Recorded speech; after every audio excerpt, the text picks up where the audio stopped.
us know what you've been working on and what you've been up to in the meantime. Been chilling. Been training. Probably the longest I've trained, so it's been good. It's been good. What's the focus been during training? I mean, did you purposely take this long away to take some extra time? Nah, it kind of just worked out like that. I went to America in the start of the year. Moved there. I planned to stay there, and then the Rona hit. So what do you do, eh? I had to go home, be with my boy, and be close to him.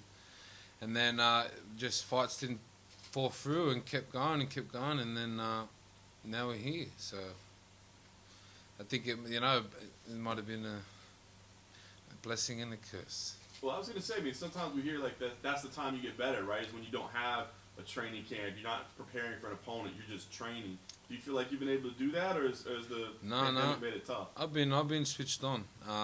Obviously, I had to. Free losses kick you in the ass a little bit, you know what I mean? So I had to have a sit down with myself and have a kind of little look at what I wanted to do and where I wanted to go. And I feel a lot more prepared mentally and physically. So I'm ready, man. I'm ready to get in there and punch on. I was wondering, I mean, did you get to a point, like, I mean, I feel like you got a lot of fame, like, early in your career, and, like, you were like a personality almost. Did it get to a point where you're like, I'm just enjoying being like that guy versus like really having to put in the work to be a fighter? Not so much like that. I've never changed as in me. I'm kind of just me. But the sport and what I want to do, and kind of how fast I was going up, I kind of had to. I had to kind of sit back and kind of think, what, fuck, you're gonna give this a good crack, or you're gonna just sit around and ask around about it. But and I got those big guys. I was fighting big guys and started on, so I was like, shit, I got to get my shit together. So I feel good, and I wouldn't have it any other way. You know, I'm kind of learning as we go. So you talk about fighting big guys, and they don't get much bigger, right? What do you think about the matchup when they gave you this one? The bigger the better, eh? So they say. Do you have to do anything special to prepare for somebody like that? I mean, I don't guess you could find very many training partners that can mimic that. Yeah, I did. I got big legs. Oh, yeah, pretty well. So, yeah. Got Charles Joyner. He's up there. He's call him legs for a reason. So I feel like I'm prepared as well as I can be. Very nice. Last thing for me. So I mean, obviously the goal is always to win, but I mean, do you feel like you're coming out like you got to make a statement and show people something, show people what you are different this time? I think over my time in the UFC, I think I've learned don't be the young bull and try to, get it all at once. I think I'm ready for a 3-round fight, and not just physically but mentally. I think before I wasn't really mentally thinking like that, you know what I mean? So I'm definitely ready to fight 3-5s, but you know me. Once we're in there and I see if I see the opening, I'm going to definitely go for it. So you spoke about going to America and you went to AKA, right? Yep. Can you just talk to me about that experience? What's it like training with Daniel Cormier and people like that? It's a bit of a wake-up call, eh? Like, kind of shows you where you're at in terms of... My fighting's good. I'm a good fighter. But when it comes to MMA, I kind of had to... and I'm an honest fella. I'm pretty honest, and being like in Australia, you might be in a room with 3 killers or 1 killer.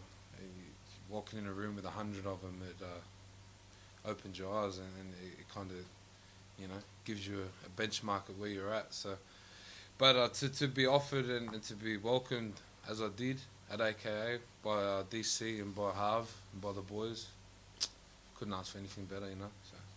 Am I right in thinking there's an old friend of yours who used to train at? Titties? Yes. Well, his name's Justin Willis, but I mean... Bitch tits, I told you. He's a bitch. Did he have to leave? I told him to come down to the gym and sort it out if he wanted to, but when the truth comes, the truth comes. But he left. He ain't about it. You said about you've had gone through some, different training, you feel physically better. Have you lost a bunch of weight or put on muscle? You look good. Nah, yeah, stopped eating KFC for a bit. Got some, just taking it a bit more professional. You know what I mean? I'm a bit of a clown. I like to have fun.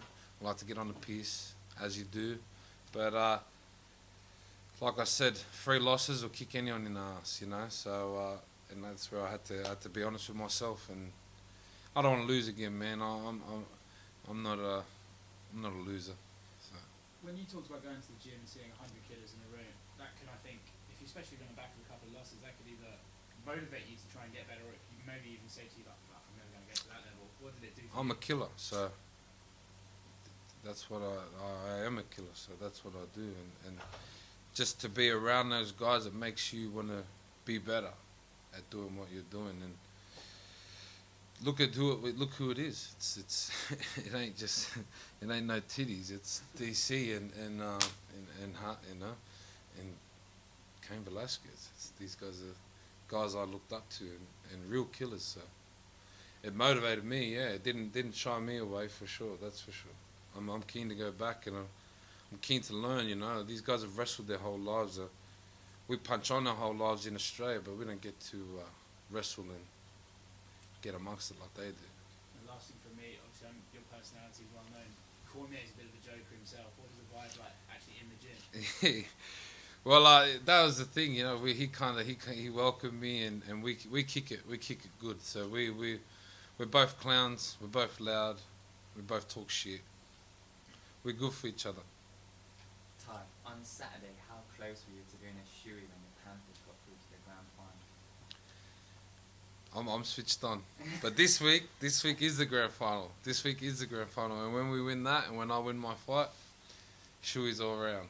I'm ready to let loose, that's for sure. Has the pandemic slowed people from asking for shoeys, or is everybody still down the second they see you? We're Aussies, brother. We don't give a shit. Yeah, we don't give a shit. Oh, some people might, but not where I'm from. Oh, we got worse things to worry about catching, I think. Yeah, you can. I'll leave that up to you. What was the first day on the mats like with DC and Fucking tired. Like I went a bit fat too, so I was like, it was the first day I did four fives with DC, and I was just like, shit, better stop eating. So yeah, it was an eye opener, but DC was kind of big himself, so it was good. Actually, the walkout on a Saturday night is going to be pretty quiet, you know, no crowd, and it's a very short walkout. So are we going to get the Tai Tuivasa special with tunes, or what's it? It's not a big walk. No, not really. Well, that means the slower I walk. I'll just walk slower, yeah. Just walk slower.